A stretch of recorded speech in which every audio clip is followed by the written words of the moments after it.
নমস্কার বন্ধু, এসএস কৃষ্ণা। তোমরা কীরকম আছো? আমি একটা নতুন ভিডিও নিয়ে এসেছি। ভিডিওটি পুরো দেখবে, যদি ভালো লাগে লাইক কমেন্ট শেয়ার এবং অবশ্যই সাবস্ক্রাইব করবে। আজকের করবো আমি পটল দিয়ে একটা নতুন রেসিপি, তাই তোমরা দেখতে থাকো যে আমি কি তৈরি করব। 4টে পটল রেখে দিয়েছিলাম, কি করব তাই ভাবি একটা নতুন রেসিপি করে ফেলি, তোমাদের সাথে শেয়ার করি। তাই পটলগুলো কেটে আমি আবার তোমাদের দেখাচ্ছি, তোমরা দেখতে থাকো। দেখো, পটলগুলো ছেলেছি আমি, এইভাবে ছেলে কেটে নিয়েছি, হাফ হাফ করে নিয়েছি। এর ভিতরে দানাগুলো কিন্তু আমি বের করে নেব। তাকে এইভাবে তুলে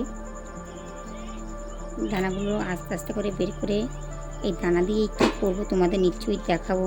একটা নতুন রেসিপি তোমাদের সাথে আমি শেয়ার করছি, তোমরা দেখবে। কিন্তু এইভাবে আমি সবগুলো বের করে নেব। দেখো, আমি সব পটলের দানাগুলো কিন্তু বের করে নিয়েছি। আমি এই দানাগুলো কী করব তোমাদের দেখাবো, তা তোমরা দেখো। আর পটলগুলো কিন্তু পুরো দেখো নূপুর মতন হয়ে গেছে। এইগুলো দিয়ে পটলের দানা কিন্তু বেশি বেরোয়, অল্প কিছুই বেরিয়েছে। এই পটলের দানা দিয়ে কী করা যায় ভাবছিলাম, তাই তোমার পটলের দানাগুলো কুচি কুচি করে নিয়েছি এইভাবে। এর ভিতরে কী কী দেবো তোমরা দেখতে থাকো। 3টে কাঁচা লঙ্কা কুচি, একটা পেঁয়াজ কুচি, অল্প কিছু ধনেপাতা কুচি, টমেটো 4 ভাগের 1 ভাগ টমেটো কুচি, পরিমাণ মতন হলুদের গুঁড়ো, পরিমাণ মতন একটু লাল লঙ্কার গুঁড়ো, মতন নুন, হাফ চামচ ধনে জিরের গুঁড়ো, এটা কিন্তু ভাজা। এবার নিয়ে নিচ্ছি একটা গোটা ডিম, ডিমটা দিয়ে দেবো। দেখো, ডিমটা ভেঙে আমি দিয়ে দিচ্ছি, দিয়ে দিলাম। এবার এটা ভালো করে ফেটিয়ে নেব।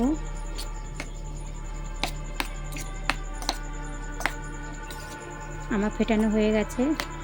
দেখো, পটলটা আমি নিয়ে এসেছি, এর ভিতরে দিয়ে দেবো একটু পরিমাণ মতন হলুদের গুঁড়ো, মতন নুন, হলুদটা দিয়ে একটু মেখে নেব। মাখা হয়ে গেছে, গ্যাসের উপর বসিয়ে দিয়েছি। এবার দিয়ে দিচ্ছি তেল।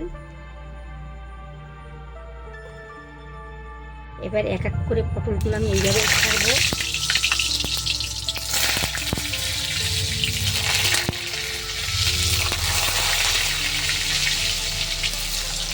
কিন্তু লোতে দেওয়া আছে, হাইতে দিই নাই। তারপরে এবার আমি যে পটলের দানাগুলো করেছিলাম সেগুলো আমি দিয়ে দিচ্ছি। আস্তে আস্তে করে একটা একটা ভরে ভরে দিয়ে দেবো।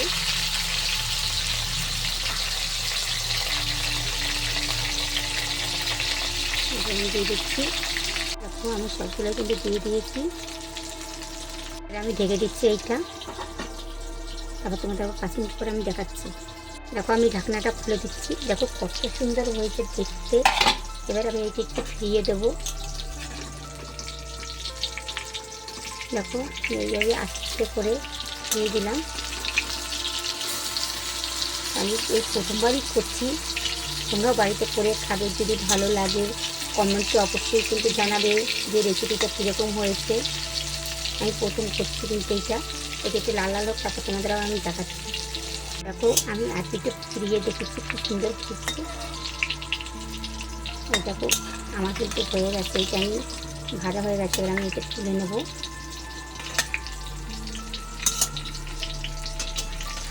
সবগুলোই দিয়ে দিলাম। দেখে কীরকম হবে জানি না, প্রথমেই করছি। আর দেখে তো দেখাচ্ছি যেন খেতে খুবই টেস্টি হবে। এবার আমি এটা তুলে তোমাদের আমি পরে আবার দেখাচ্ছি। এখন তুলে নিচ্ছি।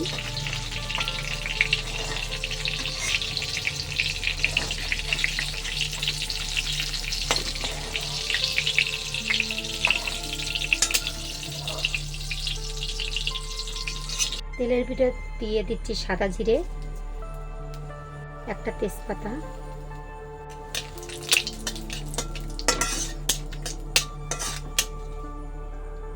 একটা গোটা পেঁয়াজ কুচি। এটা কিন্তু লাল লাল করে ভাজবো। লাল লাল ভাজা গেছে, দিয়ে দিচ্ছি আদা বাটা, নাড়িয়ে দেবো। একটা গোটা টমেটো কুচি,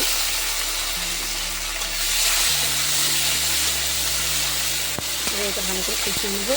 মতো নুন, হলুদের গুঁড়ো, দিচ্ছি একটু কাশ্মীরি লঙ্কার গুঁড়ো। যেরকম ঝাল খাবে সেরকম ঝাল দেবো। এবার মশলাটা ভালো করে কষিয়ে নেবো। দিচ্ছি অল্প পরিমাণে জল। মশলাটা কষানোর জন্য অল্প একটু জল দেওয়া যথেষ্ট, এর বেশি লাগে না। আমার মশলা কষানো কিন্তু হয়ে গেছে। এবার আমি একটু জল দিয়ে দেবো। জল, বেশি জল দিতে হবে না, অল্প জলেই হয়ে যাবে। অল্প করে জল দিয়ে দিলাম। গ্যাসটা বাড়িয়ে দিচ্ছি, একটু নাড়িয়ে মশলাটা মিশিয়ে দিচ্ছি। মেশানো হয়ে গেছে। পটলগুলো ভেজে রেখেছিলাম আমি এক এক করে দিয়ে দিচ্ছি। দেখো সবগুলো দিয়ে দিচ্ছি।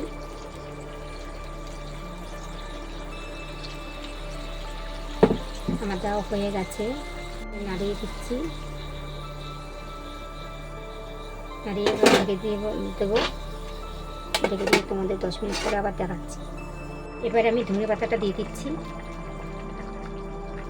ধনে পাতাটা দিয়ে একটু নাড়িয়ে দেবো। নাড়িয়ে দিচ্ছি। 2 মিনিটের জন্য আবার একটু ঢেকে দিলাম। দিয়ে দিচ্ছি একটু গরম মশলার গুঁড়ো। দেখো আমার রেসিপিটি কিন্তু পুরো রেডি। আমি নামিয়ে তোমাদের আবার আমি দেখাচ্ছি।